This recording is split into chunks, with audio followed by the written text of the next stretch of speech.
Today's guest is medium and author Dominic Zenden. Hi Dominic. Hello Paul. Lovely to see you again, because we have met once upon a time. Yes, and I still come back, don't I? Yes. But Dominic, it's been said that you live mediumship as a way of life. Yeah. Can you explain what you mean? Yeah, certainly. It's a 24-hour, 7-day-a-week occupation. I don't believe you turn it on, turn it off.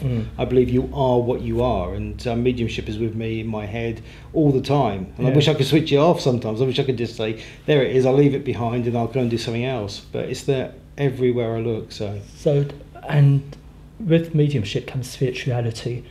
And do you try to live a moralistic life as well? Definitely not. No, purely mediumistic. That's right. Yeah, no. I think that what it means to me is no drinking, no smoking. You know, the actual things that affect the way you are. And as a medium, you never have me. I never wear aftershave and things. It all affects your senses. So I believe that our 5 senses are actually dominated by our first sense, which is our psychic sense. Wow. Yeah. That's left me a bit to think about. Well, yes, but it's nice to open up that first sense, because that allows us to actually connect into the spirit world. Because remember, spirit is pure thought. Yes, and we are thought, aren't we? And we are thought. And if we use our thoughts in that way, we can connect, because it's very difficult living a human life or mortal life to connect into the spirit world as a spiritual person. Right. Now, you've written about your life, I believe. Well, up to now.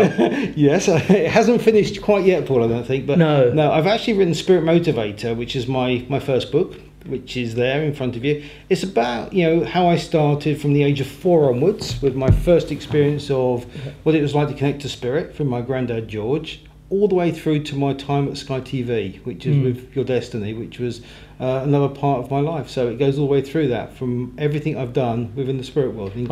Yeah, I mean, I must admit, you're mindful of information. Do you know what it is, Paul? No, I don't. But leading your life as a medium, yes. Now, I regard mediumship as going into spirituality as a much. way of life. Yeah, very much so. So do you live your life morally, spiritually as well? Well, I'd like to think so, but maybe sometimes not. Within where we are and what I do is I tend to not drink, smoke, use artificial, flavourings and colourings and smells, because I think that affects your mediumship. And every sensor you have should be able to enhance your ability as a medium to bring those messages through. So you must have a heightened awareness if you're considering not using aftershave. Well, I'll give you an example. I was on stage on Anglesey on Friday night, and a gentleman come through that was chewing tobacco, and in my mouth I got the taste of chewing tobacco. And apparently this man had actually been down the mine, so he couldn't light cigarettes, so he chewed tobacco. Right. Simple as that. And it's little things like that that gives the evidence to show people that there's something there.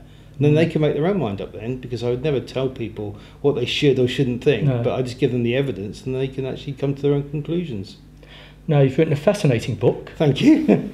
Which is called Spirit Motivator. That's right, yes. And which is about your life. Yeah, your life so far. Yeah, so far, yes. Yeah, from the age of 4, my first experience with my granddad George, who I never even knew was my granddad George at the time. He came through to me at a very early age and talked to me. And then from that onwards, all the experiences I've had through that, because always been fascinated from spirit to ghosts to aliens. You can imagine all the subjects out there. I've really tried to go into depth about and learn a lot about them. So well, that's what I find fascinating about you, because you were my guest on the radio. That's right, yes. And I thought, my goodness, you're mindful of information. Yeah, I seem to sort of retain all the information out there. So to a point, you were bombarding me with science at one part. Right, okay. Going into time slips and what have you. Yeah, that's right. But you're writing another book, aren't you? Yes, I am. It's coming up fairly soon, and I think that's going to be even more interesting, because that's got a lot of my experiences at Ghost House, and my television experiences, because I've been to Berlin recently and worked with some famous people out in Berlin, and all the bits and pieces I do in between times, like some of the experiences we have within some of the spiritual stuff that happens around the house and within my life. So it's quite easy to write, because it's just writing from a personal experience point of view. Yeah. Now, you mentioned television, which I'm quite interested in. Yeah. How did you break into television? Purely chance. I think you have to be in the right place at the right time, and I don't think it makes you any different to anybody else that does this sort of thing. I just think that you have to take the opportunities if they're given to you. So someone says, would you like to come down here and do some television? I would say yes, please.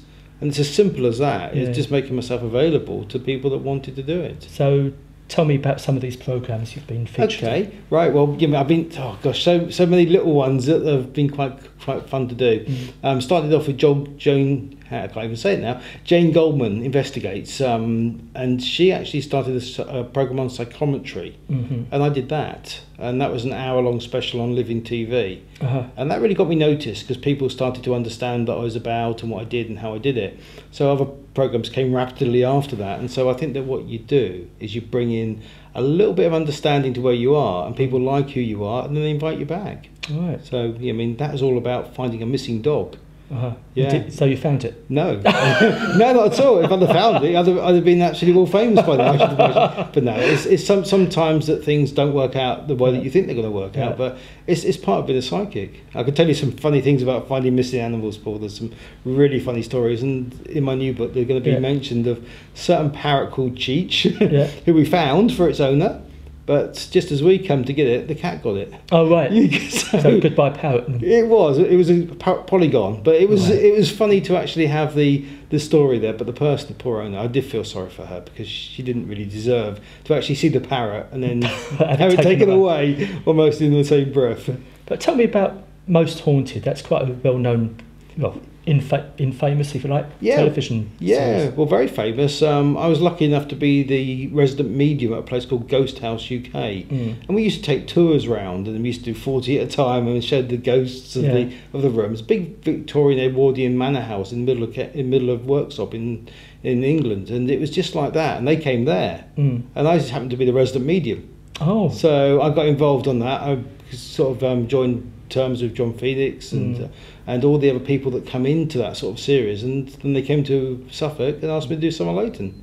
Yeah, fantastic. So I did a bit like that, but there's I could tell you lots of funny stories, but not on air. I don't think we've got time, do I? No, I know. It's quite fascinating though, isn't it? Because some of the things you see aren't always what is actually happening. So I always say to people, if you want to believe personal experience, you can't beat it. If you have that personal experience, then you know it's for real. You don't. It's not any conjecture. You've actually experienced it. Oh, talking about reality. Yes. Now, what about UFOs? What about them? Are they real?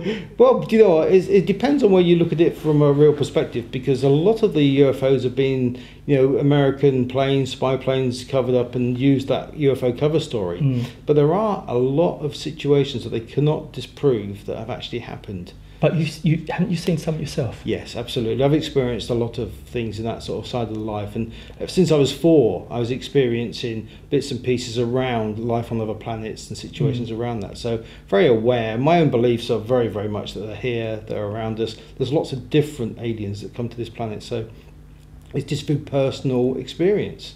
But the most famous case that I actually remember is a guy called Charles Hall, and he worked with some tall whites in the Nevada desert. Tall white aliens. They're like 6'5" tall, and they have their children with them. They're the only race of aliens that we know bring their children. And it's just an incredible story. If anyone wants to look up Charles Hall on the internet, they'll actually find a fascinating story of real intrigue, and they can make their own minds up whether they feel it's actually something that's real or something that's been fictionalised. So what have you actually experienced yourself? Quite a lot of contact, quite a lot of UFO sightings, and quite a lot of understanding about where it's from. And remember, within our own thoughts, I believe thoughts are actualities, they're things that travel, and we can pick up thoughts from many, many different races across the universe. So experienced many, many times. So you're what we call a naturally gifted born medium, I presume. Do you know what? I don't know. I don't know what you call it. I don't call it gifted. What I think it is, I think it's just a way of life. I think it's just who I am. It's not something that you turn it on and off on the stage. It's something you cope with. Right. I mean, some days I don't want to be it. So the communication can be really harsh when you try and do something totally different. So it's not always a fun thing, and sometimes it can be a curse. Can it? Yeah, definitely. So I'll count my blessings then that I'm able to turn on and switch off and switch on, if you like. I think that's fabulous. I think it's great if you can tune in and out of situations, because they leave you alone then, don't they? Most often than not, yeah, but I shouldn't say that. That's right. But you do a form of energy healing. Now, I've heard of spiritual healing and what have you, but what is energy healing? Right, okay. This all comes into colours and colour vibrations from people. Now, when you look at a person, they have certain vibrations around their body that the energy actually comes out in colours. So like for a sportsman or for a racehorse or for a dog or for a cat, you can actually see where the colours actually fade or go dull. Well, you say they, but that's yes. you, isn't it? Absolutely, yes, yeah, totally. But you can actually see the colours around the person. Yeah. And so what you're doing is you're boosting the levels of energy around that area for them to actually heal quicker. Now, I don't believe that healing is a permanent thing. I think we can transfer energy across to a certain level, but it's like having to refill it every now and again to actually keep it there. But with sportsmen and women, it's really interesting because they have repetitive injuries. And you can look at a sportsman, a footballer or a cricketer, and you can see where they're most likely to get injured. So you can actually channel the energy to the areas where they most need it. Yeah. So it's a very complex thought thing, but it's not so complex when you look at it because it makes sense to have the energy where you need it in your body. Yeah. So you think about it, like some sportsmen have injuries with their hamstrings, or they get very sort of tight muscles across their shoulders.